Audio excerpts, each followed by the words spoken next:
आज की tutorial point की इस वीडियो में हम डायनेमिक प्रोग्रामिंग के बारे में वो सब कुछ सिखाएंगे जो आप जानना चाहते हैं। हम बेसिक लेवल से शुरू करेंगे और एडवांस कॉन्सेप्ट तक ऐसे जाएंगे कि आपको सब कुछ बहुत आसान लगेगा। यूँ आपको किसी पेड कोर्स की ज़रूरत नहीं होगी और ना ही बिट एंड पीसेस के लिए वीडियोस सर्च करने की ज़रूरत पड़ेगी। आपने सिर्फ करना ये है कि वीडियो को आखिर तक देखें, फिर कोड प्रॉब्लम सॉल्व करना हो, इंटरव्यूज़ क्रैक करने हो, अपनी स्किल्स को अपलिफ्ट करना हो या एग्ज़ाम्स देना हो, सब कुछ आपको बहुत आसान लगेगा। इस वीडियो में हम पाइथन का कोड इस्तेमाल कर रहे हैं। अगर आप जावास्क्रिप्ट, जावा, C++ या किसी भी लैंग्वेज से बिलोंग करते हैं तो फ़िक्र की ज़रूरत नहीं है। हमारा कोड ऐसे है कि आपको सब कुछ बहुत आसानी से समझ आ जाएगा। अब हम वीडियो स्टार्ट करते हैं। सबसे पहले इसमें रिकर्जन जो है वो इसका प्री रिक्विजिट है।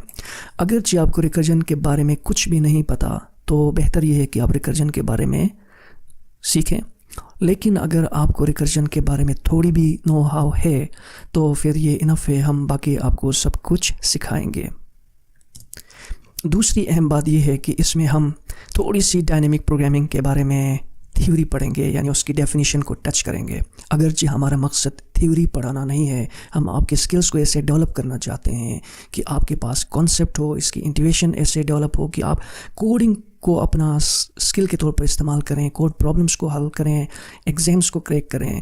लेकिन बेसिक लेवल के लिए हम थोड़ी बहुत इसकी डेफिनेशन वगैरह को टच करेंगे। उसके बाद हम डायनेमिक प्रोग्रामिंग की टेक्निक्स को डिस्कस करेंगे, जिसमें मेमोराइजेशन है, टैबुलेशन है और ऑप्टिमाइजेशन है। अगर आप डायनेमिक प्रोग्रामिंग की टेक्निक मेमोराइजेशन से इंटरव्यूज़ में अपीयर होते हैं और इससे प्रॉब्लम सॉल्व करते हैं तो ये आपके लिए इनफ है। लेकिन टैबुलेशन इसकी एक एडवांस फॉर्म है और एक बेहतर अप्रोच है और इससे एक अच्छा इंप्रेशन एग्जामिनर के सामने पैदा होगा। लेकिन ये जो ऑप्टिमाइजेशन है, इसकी टेक्निक आप दूसरी किसी वीडियोस या कहीं पर आप नहीं देखेंगे। ये ख़ास तौर पर हम आपको सिखाएंगे और इसमें इन तमाम टेक्निक्स से हट के हम एक आपको कॉन्सेप्ट बताएंगे और इससे अगर आप ये प्रॉब्लम सॉल्व करते हैं तो आपकी स्पेस ऑप्टिमाइजेशन जो है ना बहुत ऑप्टिमाइज होगी और बहुत अच्छा इंप्रेशन आपका पड़ेगा। तो हम अब शुरुआत करते हैं। डायनेमिक प्रोग्रामिंग क्या है, क्यों है और इसे कैसे इस्तेमाल किया जाता है। बुनियादी तौर पर अगर आप देखें तो डायनेमिक प्रोग्रामिंग एक टेक्निक है जिसके ज़रिए हम कॉम्प्लेक्स या बड़े प्रॉब्लम्स को सॉल्व करते हैं। और सॉल्व कैसे करते हैं कि उन प्रॉब्लम्स को हम ब्रेक डाउन करते हैं स्मॉलर ओवरलैपिंग प्रॉब्लम्स में। यहाँ पे जो वर्ड है ओवरलैपिंग, इसके अराउंड में सारी स्टोरी डायनेमिक प्रोग्रामिंग की वो रिवॉल्व करती है। फॉर एग्ज़ाम्पल यहाँ पे आप देखें कि हमारे पास F6 एक बड़ा प्रॉब्लम है, तो हम डायनेमिक प्रोग्रामिंग में या रिकर्जन में हम करते क्या हैं कि हम इसको डिवाइड करते हैं छोटे प्रॉब्लम्स में। लेट्स से F5 और F4 में हमने इनको डिवाइड किया। फिर उसके बाद आपको पता है कि रिकर्जन में क्या होता है कि पहले F5 सॉल्व होगा, फिर F4 की तरफ जाएंगे। F5 में भी F4 सॉल्व होगा, फिर F3 की तरफ, और इसमें भी पहले F3 फिर F2 पहले सॉल्व करेंगे, फिर F1 सॉल्व करेंगे, फिर 3 ऑटोमेटिकली सॉल्व हो जाएगा, फिर यहाँ पर F2 सॉल्व करेंगे, फिर ये F4 सॉल्व होगा, फिर पूरी इस साइड को सॉल्व करेंगे, फिर हम राइट साइड पे आएंगे। तो यहाँ पे हम इनको ब्रेक डाउन कर रहे हैं स्मॉलर जो है वो प्रॉब्लम्स में। और वो डायनेमिक प्रोग्रामिंग यूजुअली मोस्टली कहाँ यूज़ होती हैं, जहाँ पे ओवरलैपिंग सब प्रॉब्लम्स हों। ओवरलैपिंग का मतलब क्या है, यहाँ पे देखें कि F1 यहाँ भी है, F1 यहाँ भी है, F1 यहाँ भी है, F2 यहाँ पर भी है और यहाँ भी आप देख सकते हैं F2 है और F2 यहाँ पर भी है। इसी तरह सेम केस F3 के बारे में भी है और F4 के बारे में भी है। तो ये प्रॉब्लम्स क्या हो रहे हैं, रिपीट हो रहे हैं, तो इनको हम कहते हैं ओवरलैपिंग प्रॉब्लम्स। एक तो प्रॉब्लम को हम ब्रेक डाउन करते हैं स्मॉलर प्रॉब्लम्स में और वो ओवरलैप हो रहे हैं, वो रिपीटिंग प्रॉब्लम्स हों, तो वहाँ पर हम डायनेमिक प्रोग्रामिंग इस्तेमाल करते हैं। अब होता यह है कि डायनेमिक प्रोग्रामिंग से पहले रिकर्जन में हम क्या करते हैं, F1 यहाँ भी कंप्यूट करते हैं, यहाँ पे भी कंप्यूट करते हैं, यहाँ पे भी, हर जगह ये जो भी प्रॉब्लम्स हैं या सब प्रॉब्लम्स हैं हम उनको कंप्यूट कर रहे होते हैं। इसके बरक्स डायनेमिक प्रोग्रामिंग में हम सेम प्रॉब्लम्स को मल्टीपल टाइम्स जो है वो, जैसा कि रिकर्जन में हम सॉल्व करते थे, डायनेमिक प्रोग्रामिंग में ऐसा नहीं करेंगे, बल्कि हम क्या करेंगे, इसको एक दफ़ा सॉल्व करेंगे और उसकी वैल्यू को स्टोर करेंगे और वही वैल्यू हम बाद में बाकी जगह इस्तेमाल करेंगे। इससे क्या होगी कि हमारी कैलकुलेशन या कंप्यूटेशन जो है ना वो एफिशिएंट होगी, अननेसेसरी री कंप्यूटेशन से हम बच जाएंगे और प्रोसेस पूरा जो है ना वो एफिशिएंट हो जाएगा। तो ये डायनेमिक प्रोग्रामिंग का फंडा है।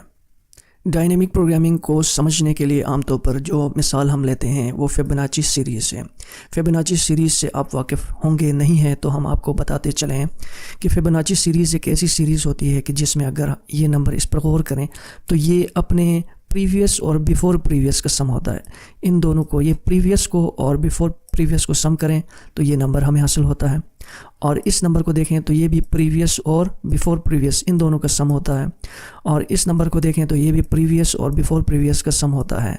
और इस नंबर को देखें तो ये भी प्रीवियस और बिफ़ोर प्रीवियस का सम होता है। इस तरह से एक सीरीज़ जो जनरेट होती है इसको फिबोनाची सीरीज़ कहते हैं। इसका एक ओवरव्यू हम आपको दे रहे हैं और इसी को हम आगे लेके चलेंगे डायनेमिक प्रोग्रामिंग को समझाने के लिए। अब आपको मालूम है कि फिबोनाची सीरीज़ को सॉल्व करने के लिए जो टेक्निक इस्तेमाल होती है वो रिकर्जन है। अब यहाँ पर आप देखें तो ये फिबोनाची सीरीज़ हैं और ये इंडेक्सेस हैं।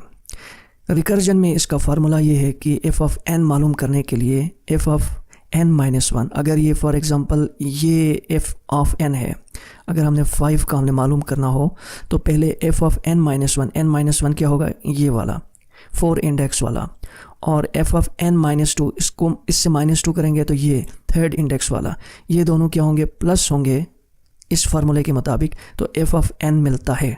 लेकिन एक कंडीशन भी है कि n ग्रेटर देन 1 हो। n ग्रेटर देन 1 नहीं है तो इसका मतलब क्या है, या n 0 है या n 1 है। अगर 0 है तो इसकी वैल्यू 0 होगी हमेशा, और 1 है तो 1 होगी। यहाँ भी आप देख सकते हैं कि फिबोनाची सीरीज़ 0 की 0 और 1 की 1 होगी, और यहाँ से आगे ये वाला फार्मूला अप्लाई होगा। इसको हम यहाँ पे एक टर्म देते हैं n-1 को प्रीवियस और n-2 को बिफोर प्रीवियस कहते हैं। कि अगर ये कोई नंबर हो 13 तो ये प्रीवियस होगा और ये बिफोर प्रीवियस होगा, ये दोनों सम होने के बाद ये नंबर हमें हासिल होगा इस फार्मूले के मुताबिक। यहाँ पर एक एग्जांपल, अगर f ऑफ 4 क्या यहाँ पे इंडेक्स है, 4 इंडेक्स पे ये जो नंबर 3 है ये कैसे जनरेट हुआ, f ऑफ 3 इंडेक्स पे क्या है 2, और f ऑफ n-2 यानी 4-2 क्या होगा, f ऑफ 2 क्या है 1, 2 और 1 प्लस होने के बाद ये f ऑफ 4 में जो है वैल्यू जो स्टोर होगी वो 3 होगी। तो इस तरह से फिबोनाची सीरीज़ को रिकर्शन का इस्तेमाल करते हुए आमतौर पर सोल्व किया जाता है। लेकिन ये इतनी ऑप्टिमाइज टेक्निक नहीं है, तो अब हम क्या करते हैं कि हम डायनेमिक प्रोग्रामिंग इस्तेमाल करते हैं और इसको बहुत ज़्यादा एफिशिएंट बनाते हैं। वो कैसे करते हैं हम अब आपको बताएंगे। रिकर्शन का जो कोड है वो इसको हम ओवरव्यू करते हैं। मैं आपको पहले ही बता चुका हूँ कि हम पाइथन का कोड यूज़ कर रहे हैं। आप जावास्क्रिप्ट से बिलोंग करते हैं, C++ से, जावा से, किसी भी लैंग्वेज से, आपको टेंशन लेने की ज़रूरत नहीं है। हमारा कोड ऐसे है कि आप बड़ी आसानी से इसको समझेंगे। तो रिकर्शन में हम क्या करते हैं, एक फंक्शन बनाया f, इसको पास कर रहे हैं n वो नंबर होगा जिसका हमने फिबोनाची सीरीज़ मालूम करना हो। फॉर एग्ज़ाम्पल हमने 5 की फिबोनाची सीरीज़ मालूम करनी है तो हम क्या करेंगे, इसको 5 पास करेंगे। यहाँ चेक करते हैं n 1 से लेस या इक्वल हो, या 0 हो या 1 हो, तो उसी को हम रिटर्न करेंगे। अदरवाइज़ हम क्या करेंगे, fn-1 प्लस fn-2 करेंगे। इन दोनों को जब हम प्लस करेंगे तो उस नंबर की फिबोनाची सीरीज़ हासिल होगी। बड़ा सिंपल सा कोड है। तो ये रिकर्शन का कोड है। इसके बाद इस रिकर्शन के कोड की हम ट्री को स्टडी करते हैं। ये बड़ा एक इम्पॉर्टेंट प्रोसेस है। यहाँ पे देखें, ये फिबोनाची सीरीज़ है और ये उनके इंडेक्सेस हैं। ये एक ट्री हम आपको दिखा रहे हैं। फिबोनाची सीरीज़ यानी 5 की हमने फिबोनाची सीरीज़ जनरेट करनी हो तो f ऑफ 5 को f ऑफ 4 और f ऑफ 3 में डिवाइड करते हैं। फिर f ऑफ 4, f ऑफ 3 और f ऑफ 2 पर मुश्तमिल है, f ऑफ 3, f ऑफ 2 और f ऑफ 1 पे, f ऑफ 2, f ऑफ 1 और f ऑफ 0 पे।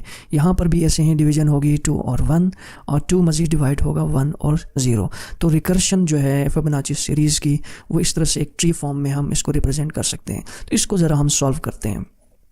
तो यहाँ से हम स्टार्ट कहाँ से लेते हैं, सबसे पहले यहाँ पे इसको मालूम करने के लिए पहले ये कैलकुलेट होना चाहिए, फिर ये, और इसको कैलकुलेट करने के लिए इसका लेफ़्ट पहले, फिर राइट, फिर लेफ़्ट, फिर राइट, ऐसे जो है ना यहाँ से चीज़ें कैलकुलेट हो रही होती हैं।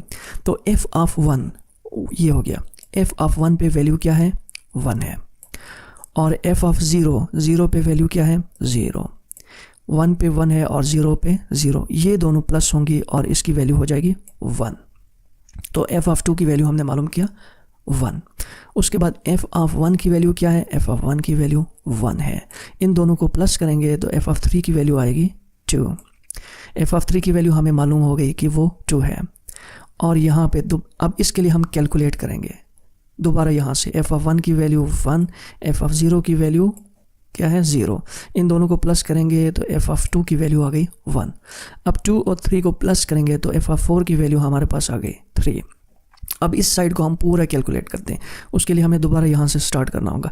एफ ऑफ 1 की वैल्यू 1, एफ ऑफ 0 की वैल्यू 0, इन दोनों को प्लस करेंगे तो एफ ऑफ 2 की वैल्यू 1 और एफ ऑफ 1 की वैल्यू 1, इन दोनों को प्लस करेंगे तो एफ ऑफ 3 की वैल्यू 2 और इन दोनों को प्लस करेंगे एफ ऑफ 4 और एफ ऑफ 3 की, तो एफ ऑफ 5 की वैल्यू आएगी 2 + 3 5। तो इसका मतलब ये है कि अगर हमने 5 की फिबोनाची सीरीज़ मालूम करनी है रिकर्शन से तो इसकी वैल्यू आ गई 5। तो ये यहाँ पे हमने इसको रिकर्शन से सॉल्व किया। लेकिन अगर आप गौर करें थोड़ा सा तो यहाँ पर इस पूरे सीक्वेंस की हमें ज़रूरत नहीं है। ये जो पूरा सीक्वेंस है यहाँ पे, ये सब प्रॉब्लम्स जो हैं ओवरलैपिंग सब प्रॉब्लम्स ऑलरेडी यहाँ पे हम इन सब को सॉल्व कर चुके हैं, लेकिन फिर भी हम इनकी कंप्यूटेशन कर रहे होते हैं। रिकर्शन में ऐसा होता है। तो इसको अगर हम ऑप्टिमाइज़ करना चाहें तो वहाँ पर कॉन्सेप्ट आता है डायनेमिक प्रोग्रामिंग का। डायनेमिक प्रोग्रामिंग का इस्तेमाल करते हुए ओवरलैपिंग प्रॉब्लम्स को दोबारा से रिकम्प्यूट नहीं करेंगे। तो यहाँ पर जंप करता है डायनेमिक प्रोग्रामिंग की जो टेक्निक है मेमोराइजेशन, वो आ जाती है और हम देखेंगे कि उससे हम चीज़ों को कैसे ऑप्टिमाइज़ कर रहे होते हैं। अब हम बात करते हैं डायनेमिक प्रोग्रामिंग की टेक्निक मेमोराइजेशन। लेकिन ऑटोमेटिकली चीज़ें क्लिक कर रही हैं, आपको खुद पता चल रहा है, एक सीक्वेंस में हम बढ़ रहे हैं आगे, तो आपके जहन में खुद ब खुद पता चल रहा है कि मेमोराइजेशन में क्या हो सकता है। तो मेमोराइजेशन में हम स्टोर करते हैं रिजल्ट्स को, सब प्रॉब्लम्स के रिजल्ट्स को स्टोर करते हैं ताकि हमें रिकैलकुलेट करना ना पड़े। और इसके लिए आमतौर पर हम एक एरे का इस्तेमाल करते हैं या ऑब्जेक्ट का इस्तेमाल करते हैं या हैश मैप का इस्तेमाल करते हैं, वो हमारी चॉइस होती है।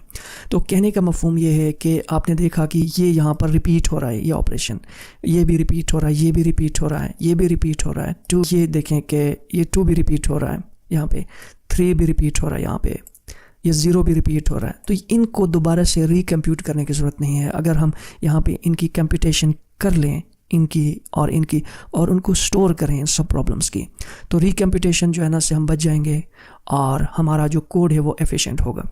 तो exactly memorisation technique of dynamic programming में हम यही कर रहे होते हैं कि इनकी वैल्यूज़ को स्टोर करते हैं एरे में और उनको रीयूज़ करते हैं। अब हम ज़रा देखते हैं कि हम कैसे इनको स्टोर करते हैं।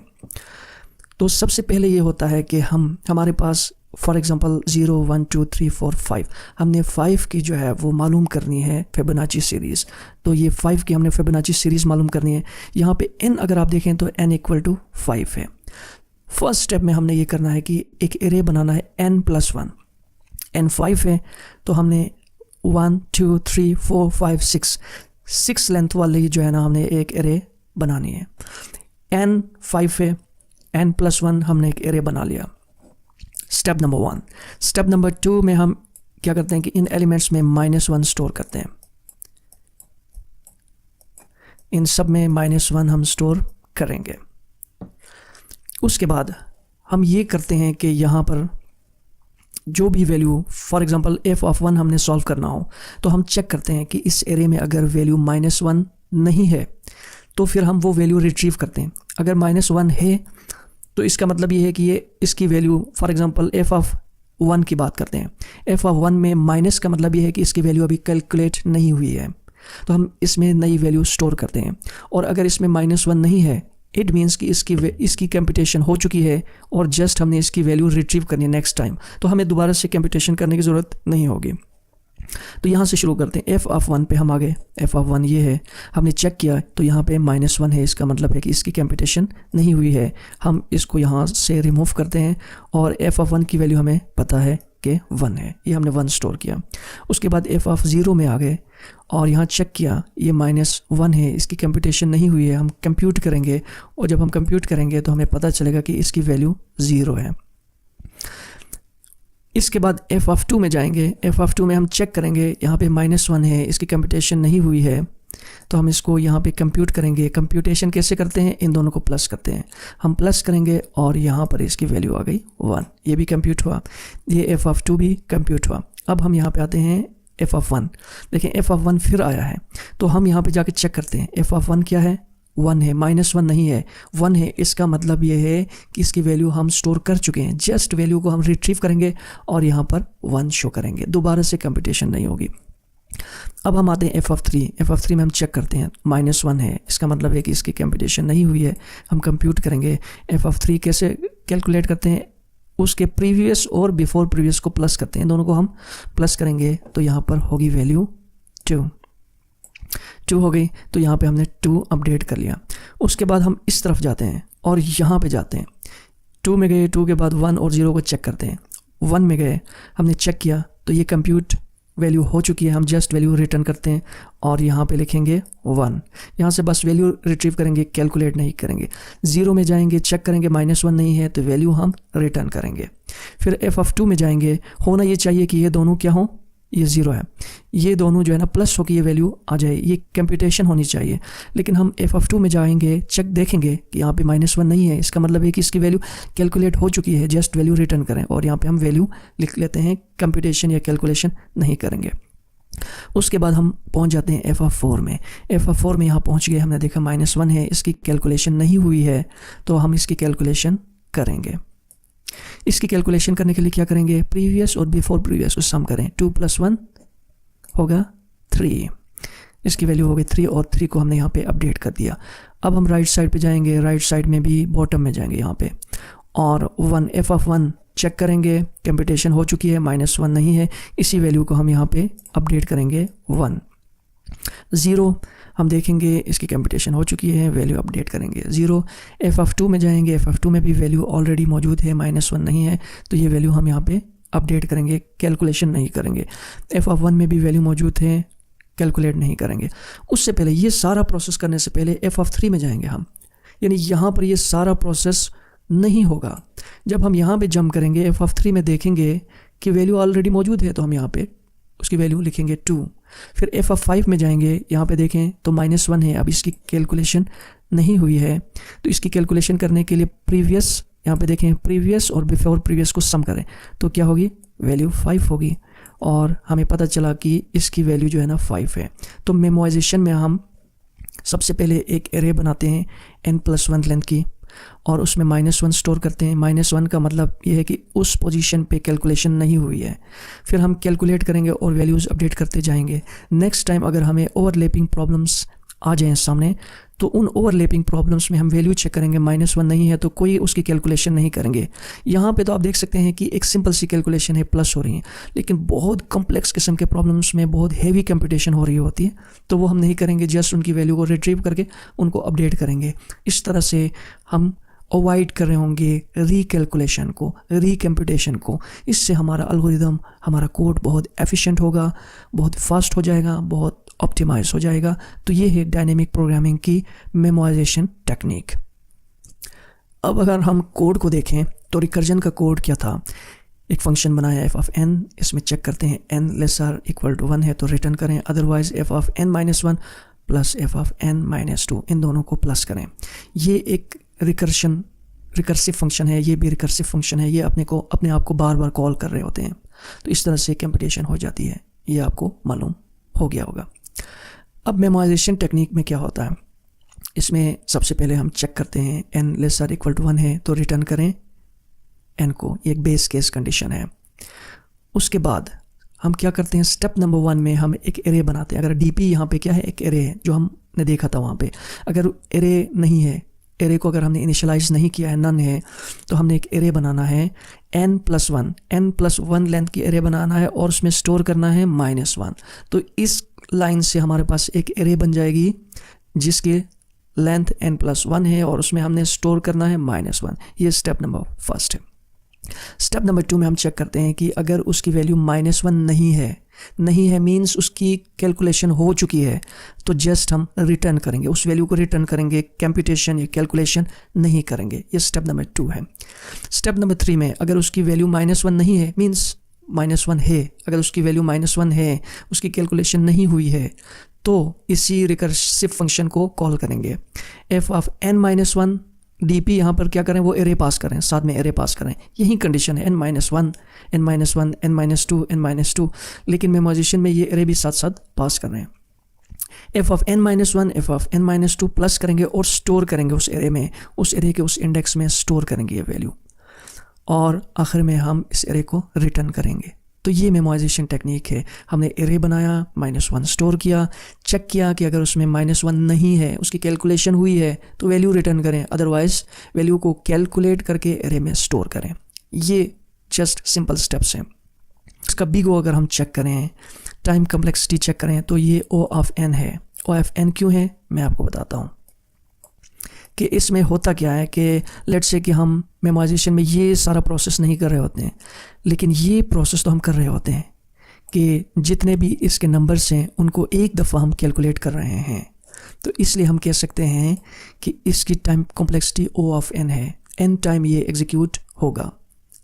स्पेस कॉम्प्लेक्सिटी इसकी O ऑफ n है। O ऑफ n है क्योंकि हम एक एरे बना रहे हैं उसी लेंथ की, ऑलमोस्ट उसी लेंथ की एक हम एरे बना रहे हैं। लेकिन एक चीज़ याद रखें, इसमें एक तो एरे भी यूज़ हो रही है O ऑफ n, और क्योंकि ये मेमोराइजेशन क्या है, एक रिकर्सिव प्रोसेस है, तो इसमें स्टैक भी इस्तेमाल होता है। एक एरे के लिए O ऑफ n, एक स्टैक के लिए O ऑफ n, तो इन दोनों को प्लस करें तो ये O ऑफ n के ही बराबर आता है। अगर यहाँ पे प्लस करें तो 2 जो है ना वो नेग्लिजिबल होता है, उसको हम क्रॉस करते हैं, नेग्लिजिबल होता है, लेकिन फिर भी हम कह सकते हैं कि इसमें O ऑफ n एक दफ़ा एरे के लिए, एक दफ़ा स्टैक के लिए हम लेते हैं। तो ये इसकी स्पेस कॉम्प्लेक्सिटी है। अब हम आगे टेबुलेशन, ये भी डायनेमिक प्रोग्रामिंग की एक टेक्निक है। इसमें भी हम एक एरे यूज़ करते हैं, वैल्यूज़ को स्टोर करते हैं, वैल्यूज़ को रिट्रीव करते हैं। फ़र्क ये है कि इसमें हम रिकर्शन इस्तेमाल नहीं करते हैं, बल्कि आइटरेटिव अप्रोच, इसमें हम लूप का इस्तेमाल करते हैं। एक बात। दूसरी बात यह है कि इसमें भी प्रॉब्लम को सॉल्व करते हैं, लेकिन बॉटम अप सॉल्व करते हैं।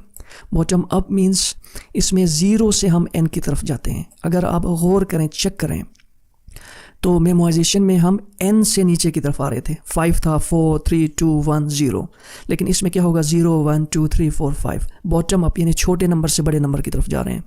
और ये क्या है, आइटरेटिव है, रिकर्सिव नहीं है। रिकर्जन हम यूज़ नहीं करते हैं, आइटरेटिव अप्रोच हम यूज़ करते हैं। इसमें भी हम एक एरे इस्तेमाल करते हैं, उसमें वैल्यूज़ को, सब प्रॉब्लम्स की वैल्यूज़ को स्टोर करके रिट्रीव करते हैं।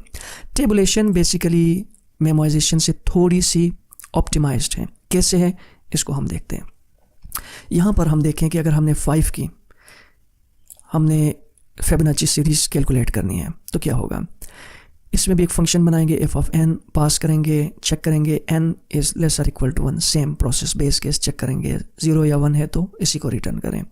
इसमें भी एक एरे बनाएंगे n+1 एक एरे बनाया, लेकिन इसमें स्टोर करते हैं वैल्यू 0। इसमें यहाँ पे हम सब में 0 स्टोर करेंगे। ये मेमोराइजेशन से फ़र्क क्या है, वहाँ पे -1 स्टोर करते थे, यहाँ पे 0 स्टोर करते हैं। पहला स्टेप, एरे बनाएंगे, n+1 और 0 स्टोर करेंगे।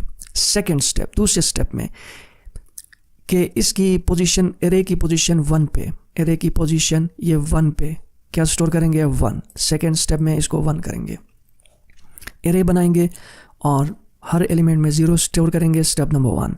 स्टेप नंबर 2 में पोजीशन 1 पे 1 को स्टोर कर दिया। इसके बाद नेक्स्ट स्टेप में हम एक लूप चला रहे हैं, ज़रा गौर कीजिएगा। लूप को हम स्टार्ट कर रहे हैं 2 से स्टार्ट करें। क्यों कर रहे हैं कि यहाँ पे 0 की वैल्यू 0 भी आ गई और इंडेक्स 1 को भी अपडेट कर लिया। अब आगे क्या है, 2 से हम 5 तक हमने अपडेट करनी है वैल्यूज़ को। 2 से n+1, n क्या है 5, n+1 क्या हो गया 6, n+1 6 हुआ। आपको पता है कि रेंज फंक्शन में हम 2 और 6 की जगह क्या होता है, 5 होता है। रेंज में क्या होता है, यहाँ पर जो भी नंबर होगा उसका -1 होता है। तो कहने का मफहूम यह है 2 से 5 तक हम लूप चलाएंगे। ठीक है, लूप चलाने के बाद हम क्या करेंगे, सेम इस एरे में क्या करेंगे, i-1 को प्लस करेंगे i-2 से, कि अगर हम फॉर एग्जांपल यहाँ पे 2 में हैं, ठीक, अब हम पहुँच गए 2 में तो i-1 क्या हो गया, प्रीवियस, और i-2 क्या हो गया, बिफोर प्रीवियस। इन दोनों को सम करेंगे और इसको अपडेट करेंगे, और यहाँ पे हमने इस वैल्यू को अपडेट कर लिया। इन दोनों को प्लस करेंगे तो 1 आया। उसके बाद लूप में एक और आइट्रेशन होगी और i2 से क्या होगा, 3 हो जाएगा। अब कंट्रोल यहाँ पे आ गया, और यहाँ पे भी क्या करेंगे, i-1 और i-2। एरे में जो अभी इंडेक्स था वो इंडेक्स क्या है 3 -1 क्या हो गया 2, और 3 - 2 क्या हो गया ये 1। इन दोनों को प्लस करके इसमें स्टोर करना है जो भी करंट इंडेक्स है। करंट इंडेक्स क्या है 3, तो यहाँ पर हम इसको इन दोनों को प्लस करेंगे तो वैल्यू होगी 2। फिर एक और आइट्रेशन होगी, अब 3 से क्या हो जाएगा 4। यहाँ पर हमने वैल्यू को अपडेट करनी है, यहाँ पे वैल्यू अपडेट करेंगे।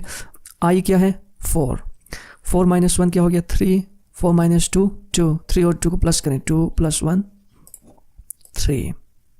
एक और आइट्रेशन होगी और हम पहुँच जाएंगे 5 पे, यहाँ 5 में पहुँच गए।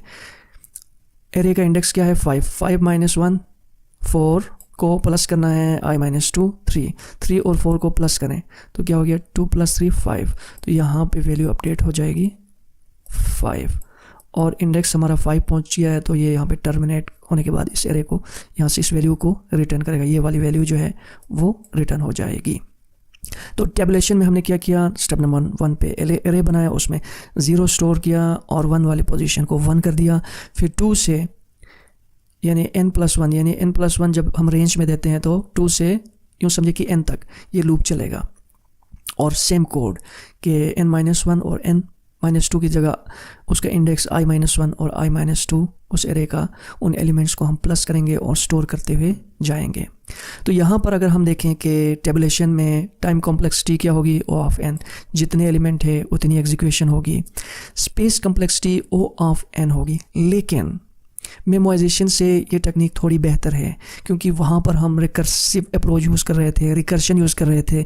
रिकर्शन स्टेक लेता है तो स्टेक के लिए भी O ऑफ n की ज़रूरत थी।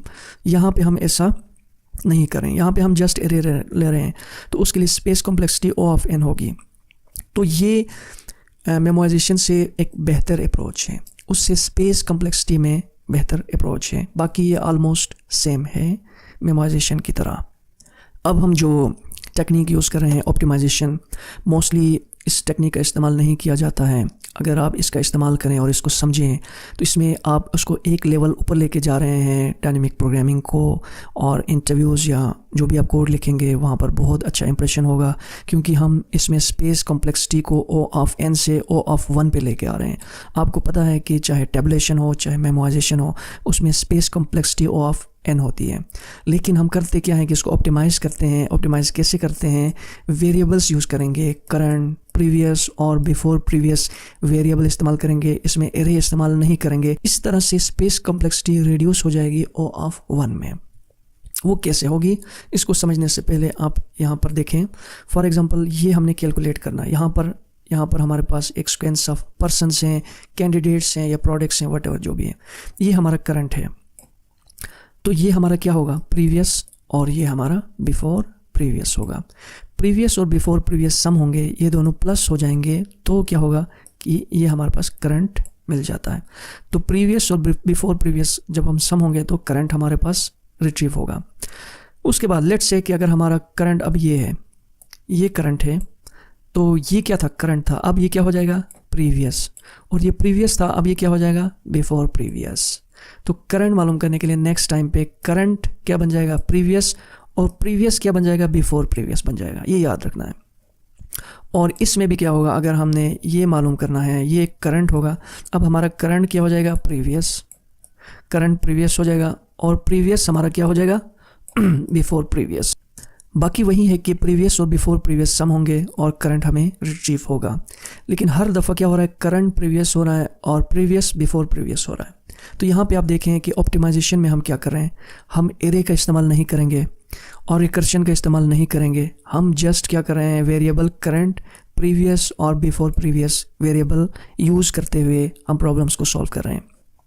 यहाँ पे देखें कि एक फंक्शन है बेस केस, हमने चेक किया n is less equal to 1 तो रिटर्न करना, ये तो सेम है हर किसी के लिए। बिफोर प्रीवियस को हमने 0 से स्टोर कर लिया और प्रीवियस हमने 1 से स्टोर कर लिया। बिफोर प्रीवियस ये है और प्रीवियस ये है, ये बिफोर प्रीवियस और ये प्रीवियस, ये हमने स्टोर कर लिया 0 और 1 से।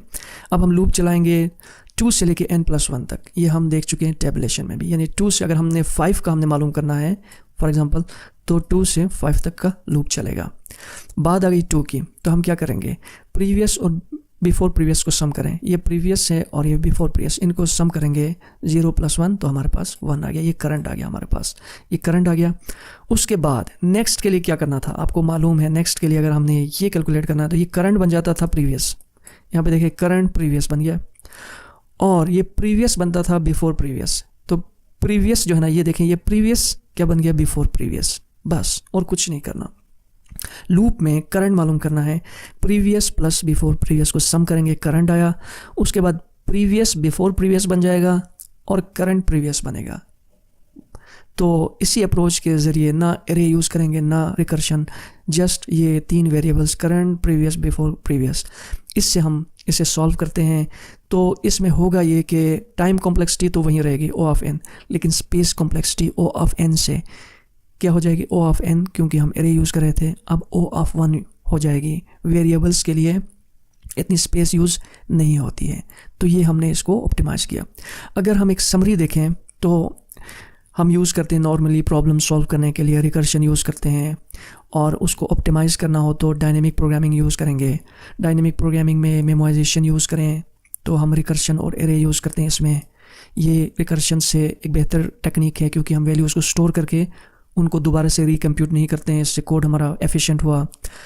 लेकिन उससे भी बेहतर अप्रोच हम देखना चाहें डायनेमिक प्रोग्रामिंग की तो टैबुलेशन यूज़ करते हैं, इसमें रिकर्शन यूज़ नहीं करेंगे। एरे तो यूज़ हो गया, रिकर्शन यूज़ नहीं करेंगे, आइटरेटिव अप्रोच इस्तेमाल करेंगे। इसमें भी वैल्यूज़ एरे में स्टोर करके रिट्रीव करेंगे, ये भी एफिशिएंट होगा, इससे ज़्यादा एफिशिएंट होगा।